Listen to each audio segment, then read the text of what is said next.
The shocking news that came in yesterday of a chopper crash brought with it endless bad news. We're all still, of course, processing what's happened and the sudden demise of General Bipin Rawat, the Chief of Defence Staff, our top military officer. A wreath-laying ceremony will be organised at the Madras Regimental Centre in Tamil Nadu's Wellington. The Tamil Nadu Chief Minister M.K. Stalin, along with the state governor, will be paying their respects. They've currently already reached Wellington. The mortal remains of the Chief of Defence Staff and his wife, along with all the other personnel who died on board that chopper, will be brought to the national capital in a military aircraft this evening. The mortal remains will be taken to the CDS's residence tomorrow on Friday. People will be allowed to pay their last respects from 11 a.m. to 2 p.m. tomorrow. After that, a funeral procession will be organised from Kamraj Marg to Brar Square Crematorium in Delhi Cantonment. The cremation of General Rawat and his wife will take place in Delhi Cantonment. Defence Minister Rajnath Singh will be addressing Parliament at around 11:15 this morning on the Mi-17 V5 chopper crash that took the life of the Chief of Defence Staff, his wife and 11 other personnel. Meanwhile, the IAF Chief, Air Chief Marshal V.R. Chaudhary, has also reached there in Coonoor. He visited the crash site this morning and inspected the site. All the debris still lies around there and investigations are on. You see senior Air Force officers, all of them present at the spot currently. Let's get you a ground report from the crash site. Pramod Madhav is tracking all the latest there. He gets us this report from the crash site. We are currently at Nilgiris district and this location is called Kateri. This is the place where the ground zero is. Unfortunately, the Mi-17 V5 helicopter crashed and for now, police personnel have not provided any permission to reach the spot. But however, behind us, almost 100 meters from us, you could see the crash spot. On that place, you could see Army personnel, Air Force personnel, everyone over there. The debris are still present at that point. The Army personnel and Air Force personnel are trying to take pictures, collect various equipment from there, perhaps like data recorders and such, and not just that. Over there you could see the broken trees as well. Earlier eyewitnesses said that as they were inside the home, you could see a couple of homes over there. They heard a loud bang and then suddenly something came up crashing on those trees, and that was the Mi-17 V5 helicopter, unfortunately killing 13 people including the CDS. And one more information which we got is that the locals from this region were the first one to actually reach the spot, and they tried to help many people, and through these actual slopes and everything, they tried to bring out the people, and they have played a very important role in trying to rescue people at this point as well. Commendable job by the people from Kateri as well. The DGP of Tamil Nadu, Sailath Babu, has also reached the spot. He's also inquiring what happened at this point, and as we speak, the Chief Minister is at Wellington. Guard of honor for the fallen heroes is expected around morning, and from there to Sulur, and from there the mortal remains will be flown to Delhi as well. This is ground zero. This is where the unfortunate accident occurred. With Virijas Divyan, Pramod Madhav for India Today. And I also want to get a live update now for Pramod Madhav. He's joining us live from that location, from the crash site. As he was telling us, it's happened in Kateri of Coonoor. I also have Rickson Oman, who's joining us live from the military hospital in Wellington. I want to bring Pramod first in on this broadcast. Pramod, there's a lot of questions right now with regards to exactly what transpired, the circumstances that led to this chopper crash. There's a lot of anger, a lot of frustration. We don't want to jump the gun here on India Today and, try to determine the cause of this crash. But we understand investigations are underway. There's a lot of activity where you are, the crash site. The IAF chief is also there. Absolutely, Akshita. We will definitely wait for the facts. In fact, as we speak, work has commenced once again.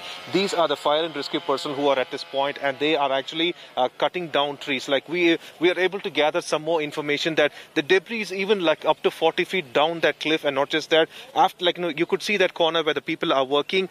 Behind that, there is the tail section of the helicopter and various stuff also. In fact, the place where the personnel are staying, a huge chunk of the helicopter's piece, Mi-17 V5's pieces also over there. Currently, officials have come from fire and rescue team. They're trying to remove the large trees from that spot. We spoke to the people who actually helped them. In fact, I have one such witness who actually saw this. His name is Haraj. Thank you so much for speaking to us.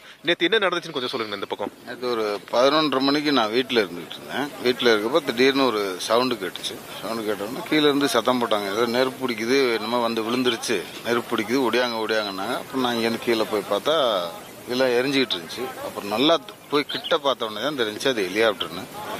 அது வரைக்கும் எங்களுக்கு அது ஹெலிகாப்டர்னு தெரியல. எங்களால் முடிஞ்ச வரைக்கும் நாங்கள் போய் தண்ணி ஊற்றி.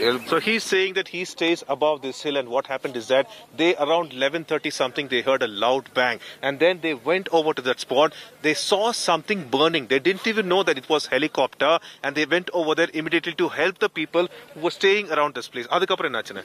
அதுக்கப்புறம் மறுபடியும் ஃபயர் சர்வீஸ் போன் பண்ணிட்டு போலீஸ். அந்த ஹெலிகாப்டர்ல ஏதாவது விழுந்தாங்களா? யார் இருந்தாங்க? அதுல இருந்து விழுந்து கிடந்தாங்க. ஆனால் கீழே வந்து அழுகுற முனகிற சத்தம் மாதிரி கேட்டுச்சு அந்த சோலைக்குள்ள. அதுக்கப்புறம் ஆளுகள்லாம் எல்லாத்தையும் வர சொல்லி கீழே போய் தேடி பார்த்தோம். கீழே இருந்து 3 பேர் எடுத்தோம். ஒருத்தர் வந்து வெளியில இறந்தே கிடந்தாரு. பாக்கி 3 பேர் உயிரோட இருந்தாங்க.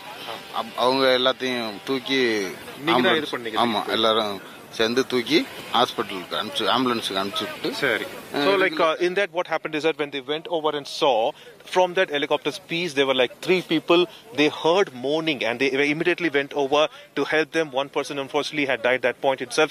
Others bedsheet வச்சு எடுத்துட்டு வந்தீங்களா மேல?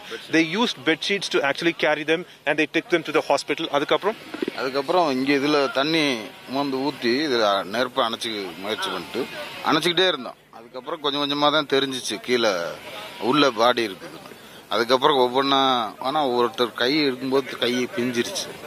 அந்த மாதிரி அப்புறம் சேர்த்து அந்த மாதிரி. It was extremely gruesome. They are claiming that even they did not know it was a helicopter because the entire thing was completely burnt. They were trying to help people as much as possible, and they were actually using buckets to douse the fire, and that's how they did. This is Saharaj. He and almost 15 other people were the first responders to the spot, and they tried rescuing the people from this area. Truly heartbreaking when you hear the version of events. It makes you numb essentially, Pramod. And you know, we must say that the locals also immediately very promptly responded. You can hear there from that witness also about how they all gathered and tried the best they could to save people who were on board. There was one survivor from that chopper crash, Group Captain Varun Singh. I want to take this across to Rickson Oman for the latest. He's joining us from the military hospital in Wellington. Rickson, any update right now on Group Captain Varun Singh? We also understand that the mortal remains of all the other personnel are currently at the hospital.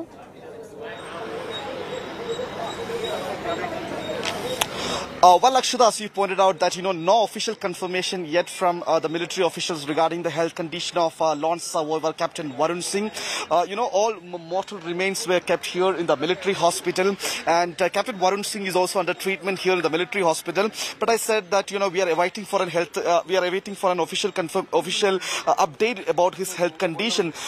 And also we are expected that, at any time from now, Tamil Nadu Chief Minister M.K. Stalin will visit this hospital, and also red-laying ceremony is also happening here in this Wellington at 9:20, and the Tamil Nadu governor is also visiting here, and the police and also the military is also making all the necessary arrangements regarding that here.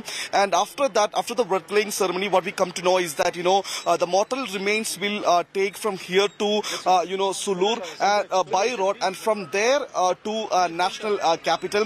But we are waiting for an official updates from the regarding the health condition of launch survivor, and the whole nation is praying for his speedy recovery. But we are waiting for an official update from the hospital authorities.